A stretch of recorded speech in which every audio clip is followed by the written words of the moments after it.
사랑하는 교우 여러분 안녕하십니까? 오늘은 1월 17일 주일입니다. 이제 다 같이 자리에서 일어나셔서 우리의 마음과 정성을 다해 살아계신 하나님께 예배드리겠습니다.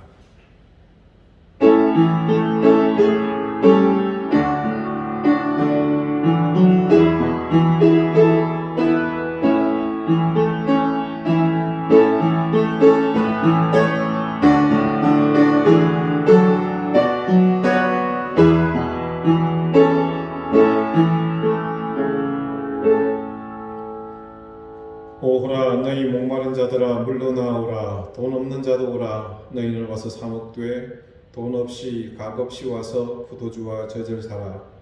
너희가 어찌하여 양식이 아닌 것을 위하여 은을 달아주며 배부르게 하지 못할 것을 위하여 수고하느냐. 내게 듣고 들을지어다. 그리하면 너희가 좋은 것을 먹을 것이며 너희 자신들이 기름진 것으로 즐거움을 얻으리라. 아멘. 거룩하신 여호와 하나님 아버지 앞에 주의 자녀된 우리가 기쁨과 소망을 담아 경배와 찬양을 드립니다. 우리를 위해 구주로 오신 그리스도 예수님의 거룩한 인생을 감사하며 영광의 찬송을 올립니다. 이 시간 우리 가운데 함께 하심으로 우리를 더욱 진실된 예배자가 되게 하시는 성령님의 역사와 인도하심에 감사와 찬양을 드립니다. 성부, 성자, 성령으로 하나 되신 우리 하나님께 세세 무궁토록 영광을 올려드리오니 기쁘게 받아 주옵소서. 이 거룩한 예배의 자리에 흑암의 역사는 물러가게 하시고 아버지 하나님의 온전케 하시며 구별되이 거룩하게 하시는 은혜와 소망만이 넘치게 하옵소서. 예수 그리스도 이름으로 기원하옵나이다. 아멘. 찬송가 1장 다 함께 찬송하겠습니다.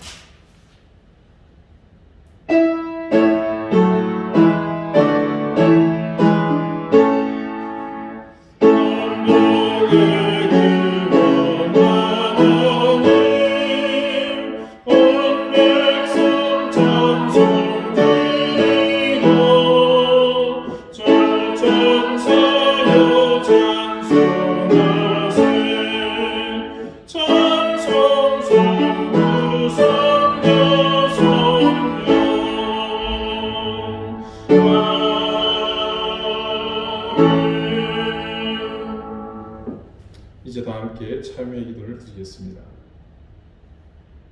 하나님, 저희가 죄를 범했습니다. 셀 수도 없고 기억조차 하지 못할 무수히 넘쳐나는 죄를 이 시간 하나님 앞에 솔직하게 고백하며 주의 자비를 구하옵나이다. 신앙인의 올바른 모습을 보이지 못함을 용서해 주옵소서. 하나님이 우리에게 베푸신 삶의 자리에서 좋은 이웃이 되지 못했음을 용서해 주옵소서.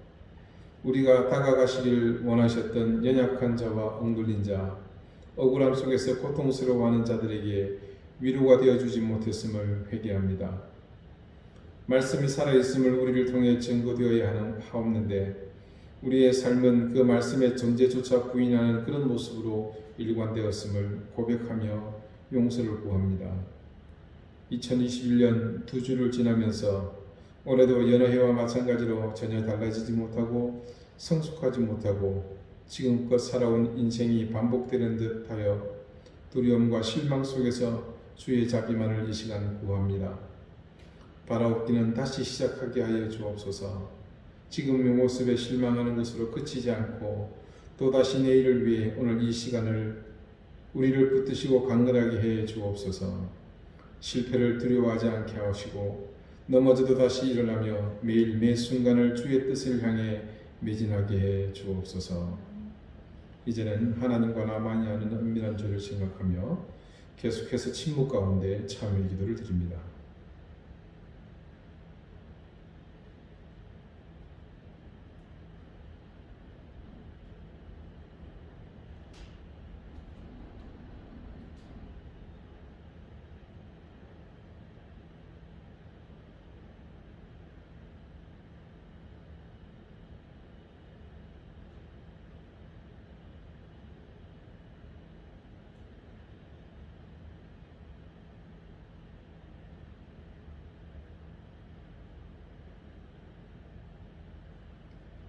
하나님께서는 자신의 부끄러운 죄를 솔직하게 고백하는 사람들에게 말씀하십니다. 이에 여자에게 이르시되 내 죄 사함을 받았느니라. 아멘. 이제는 사도신경으로 우리의 신앙을 고백하오니 나는 전능하신 아버지 하나님 천지의 창조주를 믿습니다. 나는 그의 유일하신 아들 우리 주 예수 그리스도를 믿습니다. 그는 성령으로 잉태되어 동정녀 마리아에게서 나시고 본디오 빌라도에게 고난을 받아 십자가에 못 박혀 죽으시고 장사된 지 사흘 만에 죽은 자 가운데서 다시 살아나셨으며 하늘에 오르시어 전능하신 아버지 하나님 우편에 앉아 계시다가 거기로부터 살아있는 자와 죽은 자를 심판하러 오십니다. 나는 성령을 믿으며 거룩한 공교회와 성도의 교제와 죄를 용서받는 것과 몸의 부활과 영생을 믿습니다. 아멘. 자리에 앉으시기 바랍니다. 이제 다 함께 성시를 교독하겠습니다. 성시는 교독문 2번 시편 2편입니다.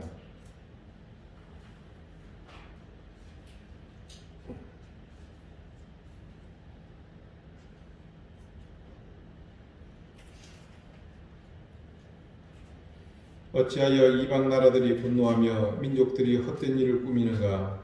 세상의 문왕들이 나서며 관원들이 서로 꾀하여 여호와와 그의 기름 부음 받은 자를 대적하며 우리가 그들의 맨 것을 끊고 그의 결말을 벗어버리자 하는도다. 하늘에 계신 이가 웃으시며 주께서 그들을 비웃으시리라. 그때에 분을 바라며 진노하사 그들을 놀라게 하여 이르시기를 내가 나의 왕을 내 거룩한 산 시온에 세웠다 하시리로다. 내가 여호와의 명령을 전하노라. 여호와께서 내게 이르시되 너는 내 아들이라. 오늘 내가 너를 낳았도다. 내게 구하라. 내가 이방 나라를 너희 유업으로 주리니 내 소유가 땅 끝까지 이르리로다. 아멘.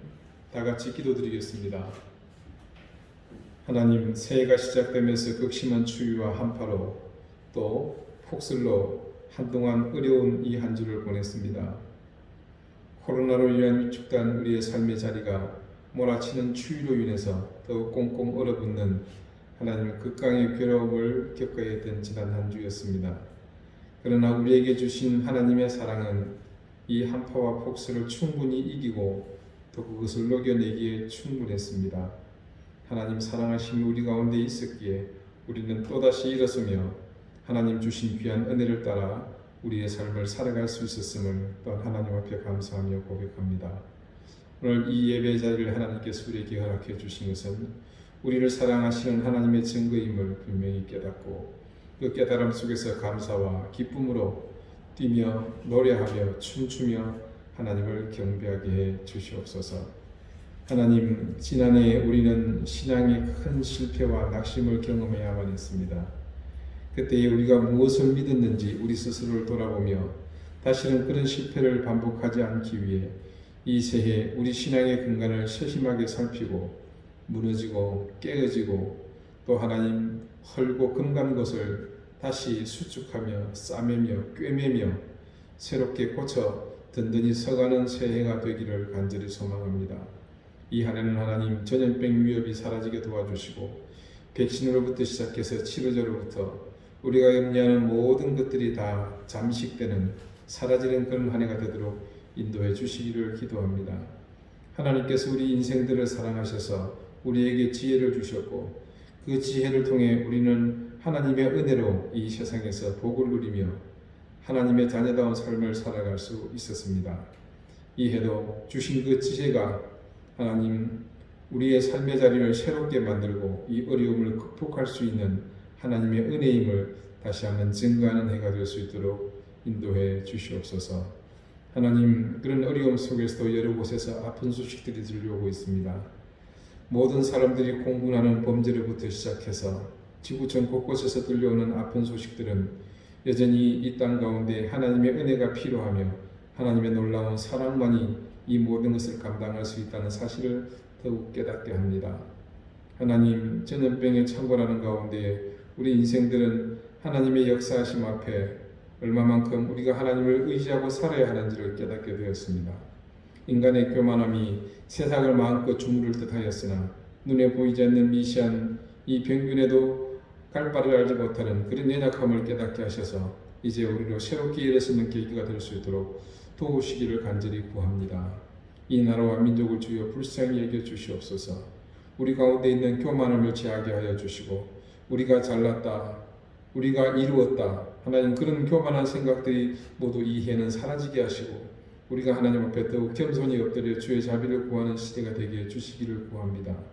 정치권은 바른 정치를 하게 하시고 정쟁을 정치로 착각하는 어리석음에서 벗어나게 해 주십시오. 자기들 것만 옳다고 주장하며 억지를 부리는 그런 모습들은 서로가 수치스럽게 여기게 해 주시고 참 진실됨을 서로가 바라보는 새해가 될 수 있도록 도와주시기를 기도합니다. 어려움과 고통 가운데 있는 이들을 주님께서 더욱더 긍휼히 여겨주시고 이 땅이 더 따뜻해지고 사랑에 충만하고 서로를 이해하고 용납하며 화해와 상생의 그런 해가 될 수 있도록 주님 은혜를 더해 주시기를 기도합니다. 아버지 하나님, 저희 교회를 불쌍히 여겨주십시오. 하나님의 뜻을 쫓아가고자 하는 모든 이들이 늘 그렇게 고난과 핍박 속에 있었지만 하나님, 그때마다 함께 하신 하나님의 손길을 저희는 기대합니다. 주님, 저희가 감당할 수 있는 만큼만 주시고 우리가 할 수 없는 것들을 하나님의 전능하신 힘으로 감당해 주시기를 기도합니다. 인간의 어리석은 욕망이 하나님의 나라를 훼손하고 성령을 거스리는 씻을 수 없는 죄를 범하는 길로 나아갑니다. 하나님, 그 길로 나아가 모두가 공멸하는 일이 생기지 않도록 주님께서 우리 가운데 역사하셔서 불의한 자들, 억지를 부리며 하나님 앞에 대적하고자 하는 사람들의 생각들을 바꾸어 주시기를 하나님 기도합니다. 주님, 이 시간 구합니다.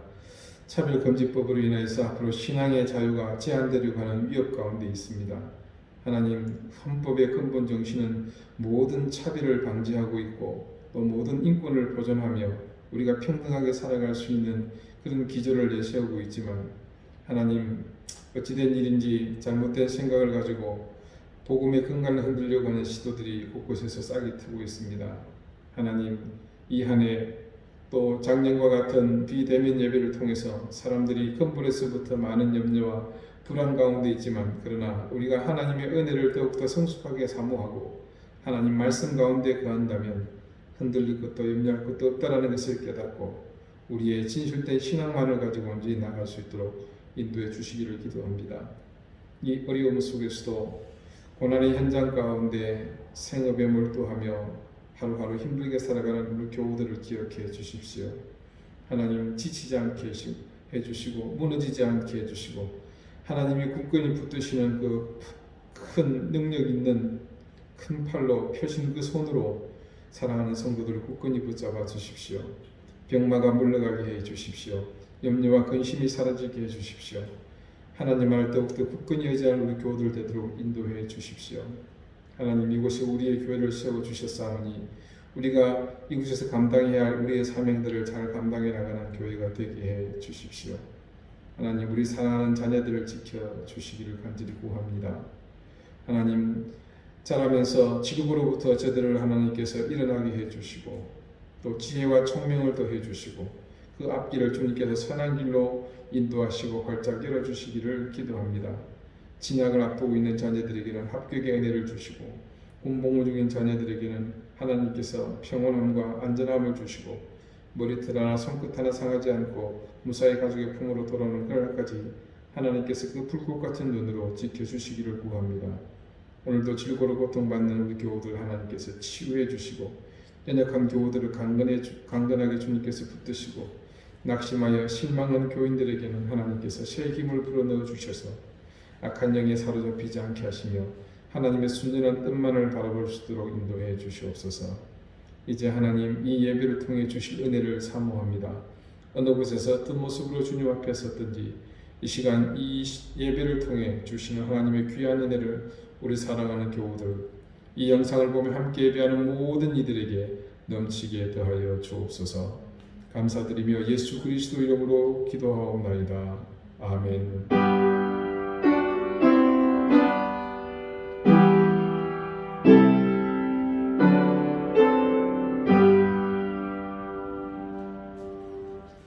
찬송가 19장 함께 찬송하겠습니다.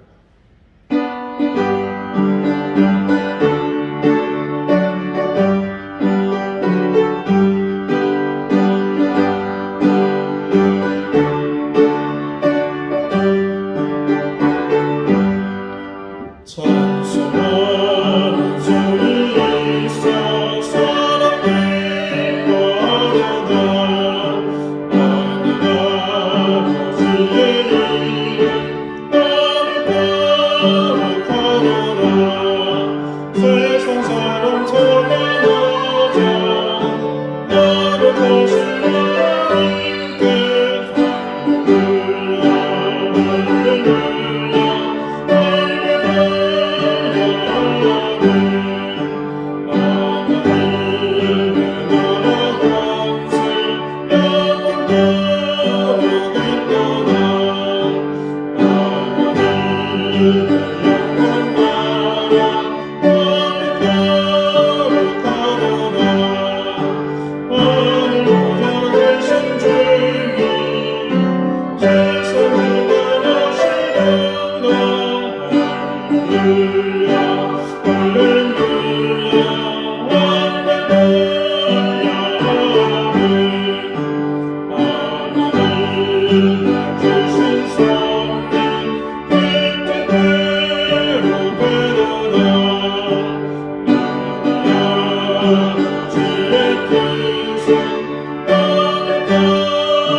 오늘 하나님께서 우리에게 주시는 말씀은 구약 성경 시편 139편 1절에서 10절까지의 말씀입니다. 구약 903쪽 4쪽입니다.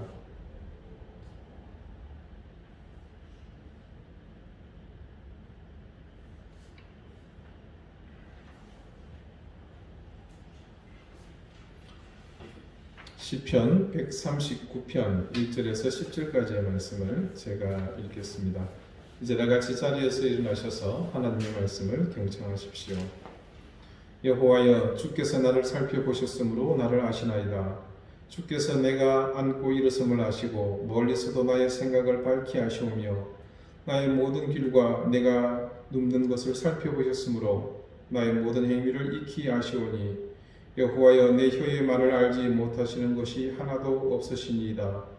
주께서 나의 앞뒤를 둘러싸시고 내게 안수하셨나이다. 이 지식이 내게 너무 기이하니 높아서 내가 능히 미치지 못하나이다. 내가 주의 영을 떠나 어디로 가며 주의 앞에서 어디로 피하리이까? 내가 하늘에 올라갈지라도 거기 계시며 스올에 내 자리를 펼지라도 거기 계시니이다. 내가 새벽 날개를 치며 바다 끝에 가서 거주할지라도 거기서도 주의 손이 나를 인도하시며 주의 오른손이 나를 붙드시리이다. 아멘. 자리에 앉으시기 바랍니다. 하나님께서 이 말씀으로 우리에게 은혜 주시기를 원합니다. 거기 계시니이다 라는 제목으로 하나님의 말씀을 여러분에게 전합니다. 우리가 무엇을 믿고 있었던가? 그 질문에 우리는 새롭게 무엇을 믿을 것인가로 이해를 시작했습니다. 지난주 우리가 믿어야 할 대상인 하나님의 중요한 속성이 되는 전능하심에 대해서 살펴보았습니다. 하나님의 전능하심을 아는 것은 우리의 지식으로는 감히 접근조차 할 수 없는 상상을 초월할 막연함이기도 합니다. 우리의 지식과 지혜로 어떻게 하나님의 전능하심을 다 알 수 있겠습니까? 그런데도 우리가 하나님을 알고자 하는 것은 그분이 우리에게 계시한 것, 즉 우리가 볼 수 있고 그래서 깨달을 수 있는 그것만큼이라도 바르게 보고 또 이해하고자 함입니다. 하나님께서 우리에게 보여주시는 것은 하나님의 모든 것 중에 극히 일부분입니다. 그러나 그것이 아무리 작다고 한들 그 작은 분량의 일부분만이라도 바르게 안다면 우리는 우리의 지식과 지혜를 넘어서 온 우주를 볼 수 있는 눈을 가지게 되고 세상의 이치를 깨닫고 하나님의 섭리를 이해하는 그런 놀라운 은혜를 입을 수 있습니다. 우리는 모두가 말로 다 할 수 없는 역경과 고난 속에서 우리 인생을 살아가고 있습니다. 우리 스스로는 이 모든 고난과 역경을 절대 헤쳐나갈 수 없음을 잘 압니다. 그리고 무엇보다 중요한 것은 그 그 사실을 정확히 안다는 것이 우리에게 얼마나 큰 유익인 줄도 우리는 지난주 말씀을 통해서 깨달았습니다. 그 깨달음은 우리가 무엇을 얻는 것이 아니라 하나님께서 모든 문제의 열쇠를 쥐고 계심을 안다는 것이고, 그분의 전능하심이 내가 겪고 있는 이 모든 고난과 역경을 모두 헤쳐나갈 수 있도록 그분이 나를 이끄신다는 사실을 아는 겁니다. 자, 다시 한번 상기해 봅시다. 우리가 아는 하나님은 전능하신 하나님이십니다. 그분의 생각은 우리의 생각과 다르고 그 생각의 모든 근원은 전능하심입니다. 그리고 그분의 그 생각의 능력, 그 전능하심은 우리를 위한 능력이기도 합니다. 우리가 스스로 자신의 인생을 컨트롤할 수 있다는 자만을 버리고 그분의 전능하심 앞에 나를 내려놓으면 그분의 그 전능하심은 곧 내 인생을 이끄는 힘이 됩니다.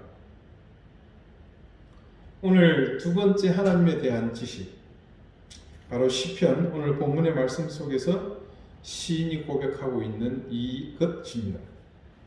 자, 먼저 1절부터 4절까지의 말씀을 제가 읽어보겠습니다. 집중해서 들어보시기 바랍니다. 여호와여, 주께서 나를 살펴보셨으므로 나를 아시나이다.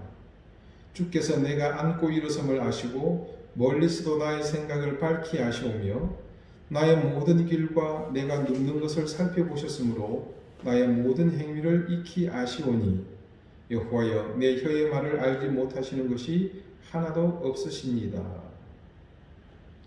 자, 다시 한번 제가 읽을 때 이 말씀을 들으시면서 떠오르는 단어가 있으시면 그것을 한번 여러분 붙잡아 보시기 바랍니다. 여호와여, 주께서 나를 살펴보셨으므로 나를 아시나이다. 주께서 내가 앉고 일어섬을 아시고 멀리서도 나의 생각을 밝히 아시오며 나의 모든 길과 내가 눕는 것을 살펴보셨으므로 나의 모든 행위를 익히 아시오니 여호와여, 내 혀의 말을 알지 못하시는 것이 하나도 없으시니이다. 자, 여러분, 매 절마다 반복해서 나오는 낱말이 있죠. 뭡니까? 아시오니. 네, 이 말씀에서 우리에게 보여주시는 하나님은 바로 모든 것을 아시는, 전지하신, 전능하신 그 하나님, 모든 것을 할 수 있는 그 하나님을 보여주고 있습니다. 그래서 오늘 41절의 말씀은 정확한 사실과는 좀 틀리죠. 여호와의 주께서 나를 살펴보셨으므로 나를 아시나이다. 뭔가 말씀이 좀 불경스럽죠.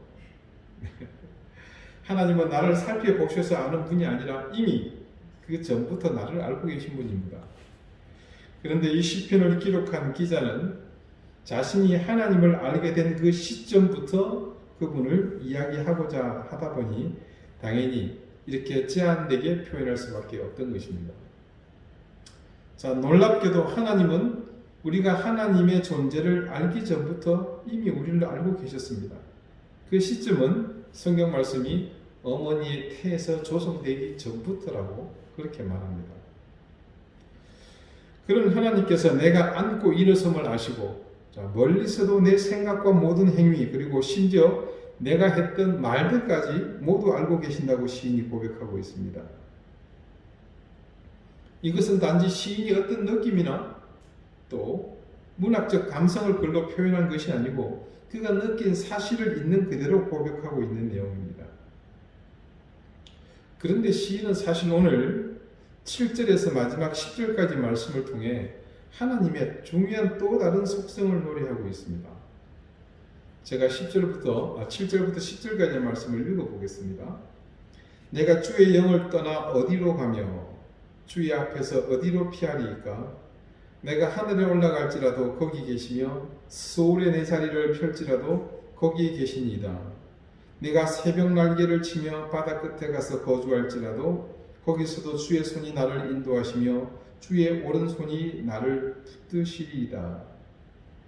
자, 이 말씀 속에서 시인은 하나님이 어디든 자신을 따라다니는 분이라고 그렇게 말하고 있죠. 오늘 말씀의 주제 바로 무소부재하신 하나님이십니다. 자, 어디든 계시지 않은 곳이 없으신 하나님이시기에 자신이 하나님 앞에서 피할 수 없다는 사실을 먼저 그가 선언하고 있죠. 자, 지난주 우리가 살펴본 그 말씀의 기준으로 볼 때 이 시인은 적어도 자신이 스스로의 능력으로 자기 인생을 끌고 가는 사람이 아니라는 것을 알 수 있습니다.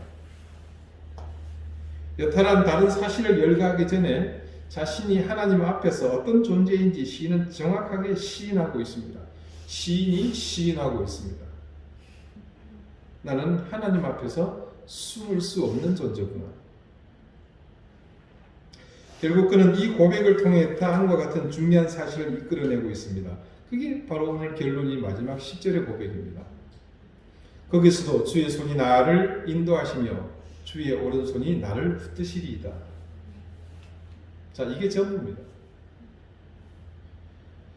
이 시인은 이 세상에서 가장 지혜로운 삶의 방법을 알고 있었던 셈입니다. 하나님이 어디든 계시다는 그 사실 앞에서 자신이 얼마나 무능한 존재인지 그 한계를 고백함으로 자신이 아닌 하나님이 이끄시는 그런 인생을 사는 법을 이 사람이 체득하고 있음을 보여주지 않습니까? 그런데 이 시인의 깨달음은 하나님이 계시다는 것이 단지 장소의 개념만이 아닙니다. 오늘 시편은 분명 몇 가지 장소만을 언급하고 있습니다. 예를 들어서 내가 하늘에 올라갈지라도 거기 계시며, 자 여러분 우리 어릴 때를 한번 추억해 봅시다. 야 얼마만큼 많아? 하늘만큼, 땅만큼. 우리 이런 얘기 했었죠. 인간이 도달할 수 없는 경지를 머리 위로 표현할 수 있는 곳이 있다면 그곳은 하늘이 유일합니다. 아무리 높은 산이 있다고 한들 오르고 또 오르면 못 오를 리 없건만은 사람이 제한이 오르고 뭐라 그러죠? 매만 높다 하더라. 네, 그렇습니다. 실제로 세월이 흘러가면서 인간이 접근 불가한 높은 산은 이제 없습니다. 모든 산이 다 정복됐습니다. 그러나 하늘은 다릅니다. 그 끝을 알 수 없기에 인간의 상상력 속에서 가장 높은 곳이라는 한계를 넘어서는 곳, 그곳이 하늘이기 때문에 그렇습니다. 그래서 인간의 한계를 뛰어넘어서 도달할 수 없는 곳이면 어떤 대상이든 피할 수 있다는 생각을 합니다. 그러나 하나님은 그곳에 계신다고 스스로 한계를 인정함과 동시에 하나님의 전능하심을 결국 인정합니다. 스올에 내 자리를 편다고 하더라도, 자, 이 스올이라는 것은 우리가 보편적으로 그냥 지옥이라, 음부다 이렇게 이해하시면 됩니다. 앞선 하늘의 상대 개념으로 보시면 좋을 듯합니다. 자, 지금이야 뭐 기술이 좋아서 얼마든지 지하실, 지하 벙커, 지하철, 땅속으로 끝도 없이 파들어가겠지만 그때는 그 땅 밑을 그냥 지옥으로 이해하는 것이 보편적이었습니다. 자, 우리나라 말 지옥이라는 것도 한자로 풀이하면요, 땅 지자에다가 갇힐 옥자. 지옥을 어떻게 이해했는지가 여기서 그대로 드러나죠. 땅속 깊은 곳에 사람의 손이 절대 미칠 수 없는 그곳에 숨어 있을지라도 그곳에도 하나님이 계신다고 그렇게 말하고 있습니다. 끝으로 새벽 날개를 치며 바다 끝에 거주한다고 하더라도 하나님은 그곳에 계신다고 합니다. 자, 새벽 날개를 친다는 것은 문자 그대로의 의미 이외에 다른 해석이 조금 어려운 그런 부분입니다. 단지 고대에는 새벽이라는 이 실체가 날개를 가지고 있었다라고 그렇게 생각했다고 합니다. 그리고 또 한 부분에서 보니까 이 부분에 대한 해석에서 빠지지 않는 게 있는데, 새벽이라는 의미에 우리가 집중하는 또 한 가지가 있죠. 뭡니까? 동이 트오는 지점. 새벽이라고 말할 때 방향은 어디입니까? 동쪽이죠. 그래서 동쪽 끝으로 이해하는 그런 번역들도 들어 있었습니다. 자, 어떤 해석이든 이는 하나님의 손길로부터 멀리 도망간다는 의미를 담고 있는 그런 것만은 동일하죠. 결국 이 구절에서도 인간의 상상력이 총동원돼서 하나님을 피하려고 한다지만 결국 그것도 하나님의 손길이 미치는 곳이라는 그런 결론에 이르고 맙니다. 자, 시인의 고백을 정리하면 이렇게 말할 수 있겠죠. 하나님을 피해서 인생이 숨을 곳은 단 한 곳도 없다. 내가 주의 영을 떠나 어디로 가며 주의 앞에서 어디로 피하리까? 즉 이같이 오늘 7절의 고백이 나올 수밖에 없다는 말입니다. 그런데 과연 그럴까요? 제 질문을 오해하지 마십시오. 방금 여러분이 생각한 그것이 아니고요. 숨을 수 있는 곳이 또 있다라는 그런 질문이 아니라 시인이 말하고 있는 공간의 개념을 뛰어넘어서는 그것이 가능하겠냐는 그런 질문입니다. 자, 그렇습니다. 하나님의 편만하심, 즉 널리 존재하심은 사실은 공간의 개념만이 아닙니다. 하나님은 우리의 생각이라는 내면, 즉 눈에 보이지 않는 그 공간 속에서도 우리와 함께 하시는 분이십니다. 오늘 2절 말씀을 봅시다. 주께서 내가 앉고 일어섬을 아시고 멀리서도 나의 생각을 밝히 아시오며. 자, 이 말씀을 보니 단지 장소의 개념을 넘어서 시인의 내면 세계까지도 하나님의 손길이 미침을 말하지 않습니까? 당연한 것이었지만 하나님의 무소부재하심은 공간의 개념 속에만 적용되지 않았습니다. 하나님의 계심은 우리의 생각 모든 영역에서도 적용되는 것이었습니다. 그리고 또 한 가지가 있습니다. 그것은 우리의 모든 시간 가운데서도 그분은 존재하셨습니다.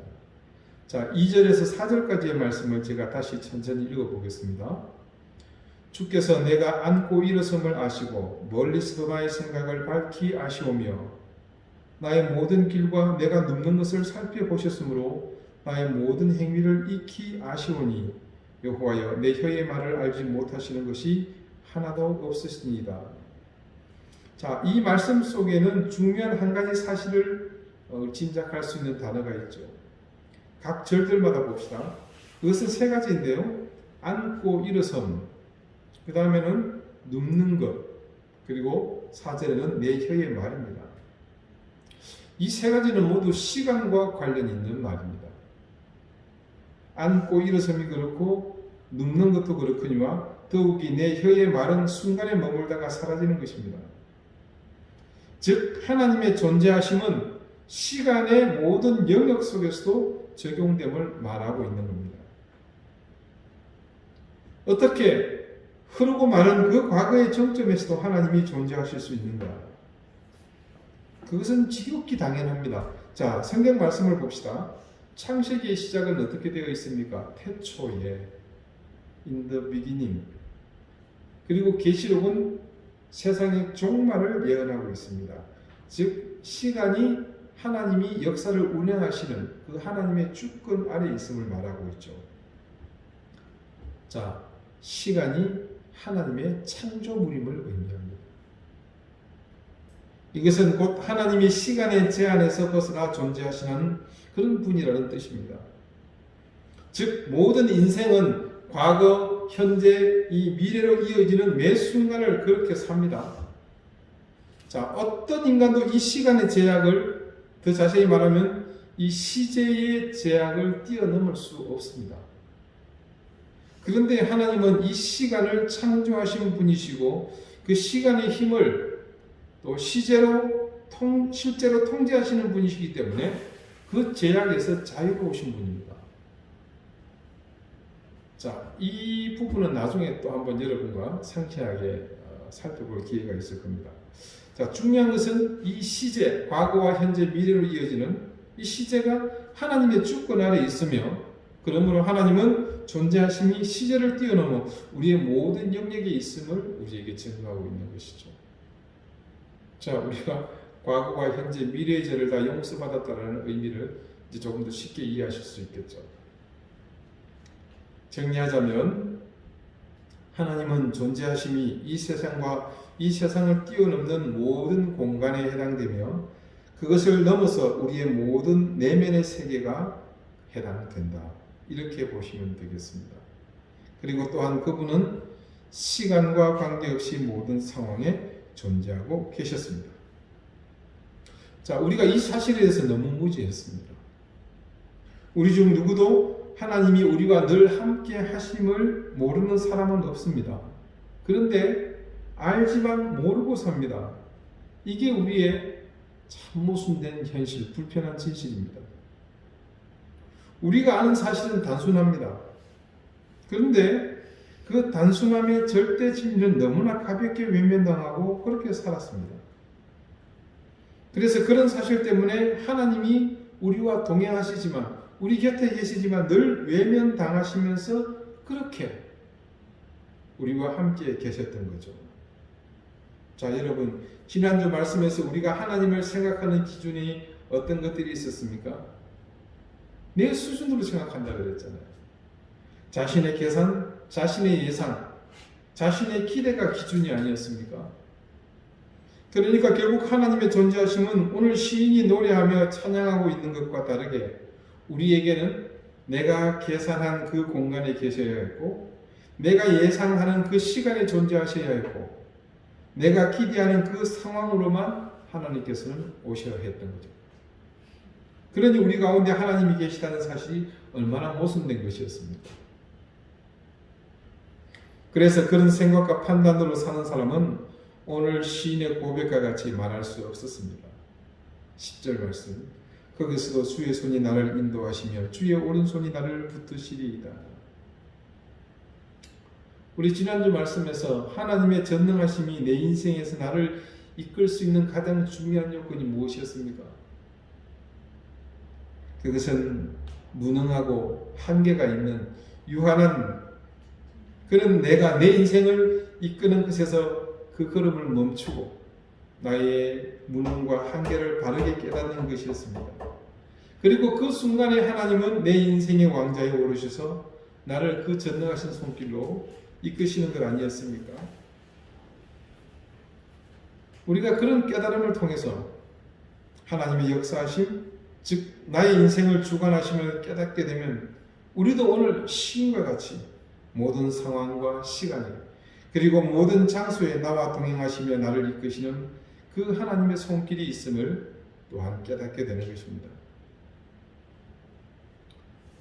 우리가 세상 사람과 구별되는 가장 중요한 전제는 바로 하나님의 계심을 아는 것과 모르는 것입니다.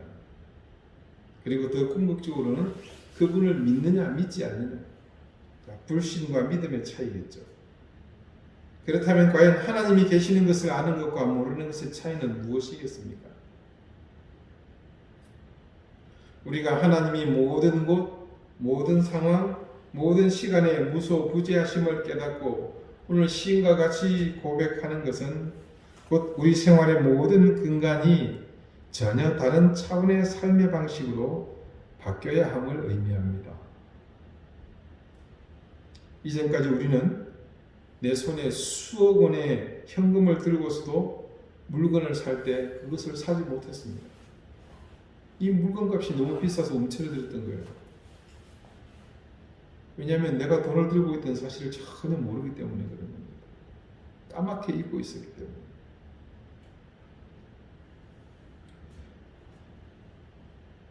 그런데 바보같이 그런 많은 돈을 들고서도 침만 흘리고 있었던 거죠. 내 곁에 손가락으로 툭 튕기기만 해도 거구의 사람이 심리 밖으로 나가 떨어질 만한 그런 강력한 힘을 가진 보호자가 있었음에도 지나가는 불량배가 위협하며 돈 내놓으라고 협박하니까 내가 지갑을 그냥 내주고 말았습니다. 곁에 분명 수백 명이 한꺼번에 달려들어도 그들을 다 박살낼 수 있는 보호자가 있었지만, 근데 막상 그 불량배가 내게 와서 보니까 그냥 옆에 서 있기만 할 뿐 그 보호자가 나랑 전혀 관계없는 사람처럼 여겨졌기 때문에 그 불량배는 내게 그런 짓을 할 수 있었던 겁니다. 맘 놓고 괴롭혔던 것이죠. 제가 2004년쯤 마포교회에서 부목사로 있을 때입니다. 그때 저희 큰아이가 5살, 작은아이가 4살, 유치원에 다니는 무렵입니다. 그때 사택이 교회 옆 조그만 2층 양옥에 1층, 2층으로 부목사 2분이서 살고 있었는데 집 크기가 10평이 채 안 됐습니다. 한 9평 남짓. 방 2개 코딱지만한 주방에 바닥은 겨우 앉아서 밥을 먹을 정도였습니다. 침실에서 화장실까지는 들어놓으면 머리 끝에서 팔꿈 닿을 정도로 한 2m 조금 넘었겠죠. 3m. 근데 그게 작은 집인데 큰아이가 언제부턴가 한밤중에 자다가 일어나 화장실을 거의 매일 가는 그런 습관이 생겼습니다. 근데 문제는 그때마다 이 아이가 저를 깨우는 거예요. 새벽기도 가야 하는 아빠를 깨웁니다. 그것도 점잖게 깨웁니다. 화장실 가는 게 무서워서 아빠 같이 가자는데 제가 어떻게 안 일어날 수 있겠습니까? 처음에는 며칠 그렇게 아이가 무서워하는 것 같아서 따라갔습니다. 그런데 이게 거의 매일 반복되는 겁니다. 처음에는 귀찮아서 어떻게 할까 하다가 문득 제가 생각난 것이 있어서 화장실 가려는 아이에게 물었습니다. 아빠가 한 가지 물어볼게. 하나님이 너하고 언제나 함께 계신다는 것 알아? 응, 교회에서 선생님이 말씀하셨어.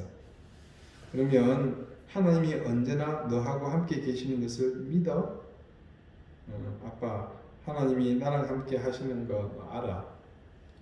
그러면 하나님이 네가 한밤중에 일어나서 쉬하러 갈 때 옆에 계실까 안 계실까? 아이가 잠시 생각하더니 바로 대답합니다. 아빠, 하나님 옆에 계셔. 그럼 조금 있다가 이 아이가 다시 이렇게 말합니다. 아빠, 나 이제 혼자 방에 화장실 갈게. 막연히 아이의 생각 속에 한쪽 귀퉁이에 처박혀 계시던 하나님이 아이의 인생 전면에 등장하는 순간이었습니다. 우리가 이제껏 무엇을 믿고 있었던 것일까요? 우리는 이 아이처럼 내 의식의 한 귀퉁이에 하나님을 처박아 놓고 내 잘난 생각으로만 믿는다고 내가 믿고 싶은 것만을 믿으며 살았습니다. 이제 내가 믿고 싶었던 모든 곳, 내가 믿고 싶었던 모든 상황과 시간에서 하나님을 찾지 못했던 그 실패를 반복하지 않게 합시다. 오늘 나의 모든 곳에서 함께 계신 그 하나님을 바로 알게 되기를 바랍니다. 우리가 믿어야 할 것이 무엇인지 또 한 가지 분명해졌습니다. 거기서도 주의 손이 나를 인도하시며 주의 오른손이 나를 붙드시리이다. 기도드리시겠습니다. 우리의 모든 공간에 함께 하시는 하나님을 믿습니다. 우리의 모든 시간에 함께 하시는 하나님을 믿습니다. 그리고 우리의 모든 상황과 조건 속에서 우리와 동행하시는 하나님을 믿습니다. 내 생각과 내 판단 그리고 내 기대로 인해 감춰야만 했던 하나님을 이제는 우리 인생 가운데로 모시고 모든 공간, 모든 시간, 모든 상황에 함께 하시는 그 하나님을 따라 살겠습니다. 거기서도 주의 손이 나를 인도하시며 주의 오른손이 나를 붙드시리이다. 아멘. 예수 그리스도 이름으로 기도드립니다. 아멘.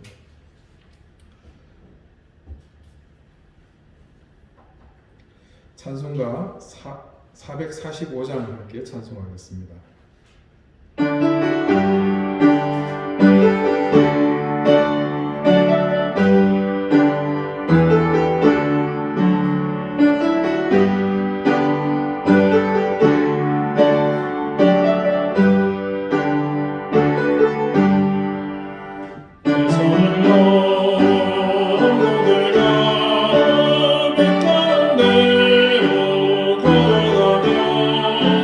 주께서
베푸신 은혜와 사랑을 감사드립니다. 하나님의 놀라운 사랑을 기억하며 잊지 않는 마음으로 오늘 하나님 앞에 이 감사한 예물을 드립니다. 하나님께서 주신 것이 모두 나의 것이 아닌 하나님의 것이라는 고백을 이 작은 것에 담아 하나님 앞에 드리오니 주님 기쁘게 받아주옵소서.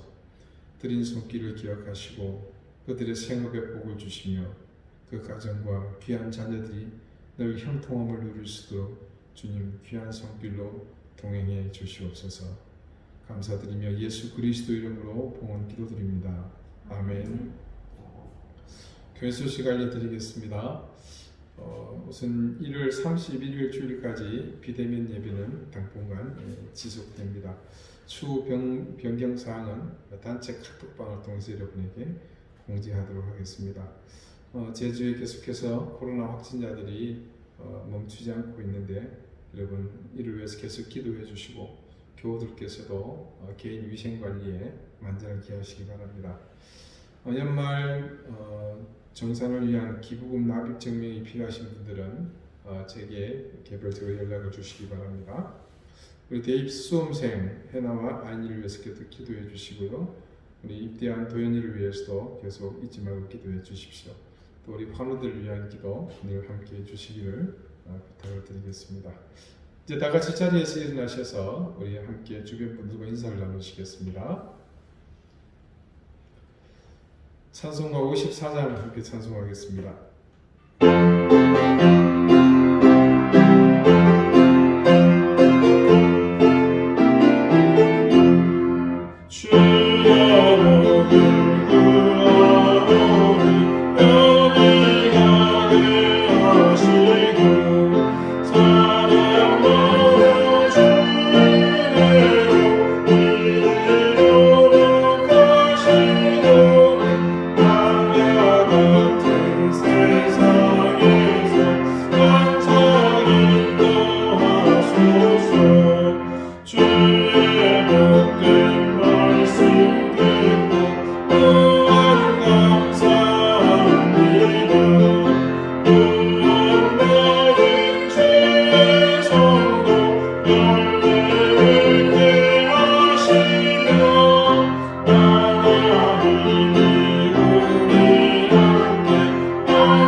이제는 예수 그리스도의 은혜와 하나님의 사랑과 성령의 교통하심이 언제 어디서나 어떤 상황 어떤 시간이든 모든 곳에서 우리와 함께 하시는 그 하나님이 동행하심을 믿고 그 하나님의 이끄심을 따라 그 손에 붙들리며 살기를 소망하는 우리 사랑하는 방주교의 모든 성도들 머리 위에 저들의 가정과 생업 사랑하는 귀한 자녀들 위해 이제로부터 영원토록 항상 함께 하시기를 간절히 축원하옵나이다. 아멘.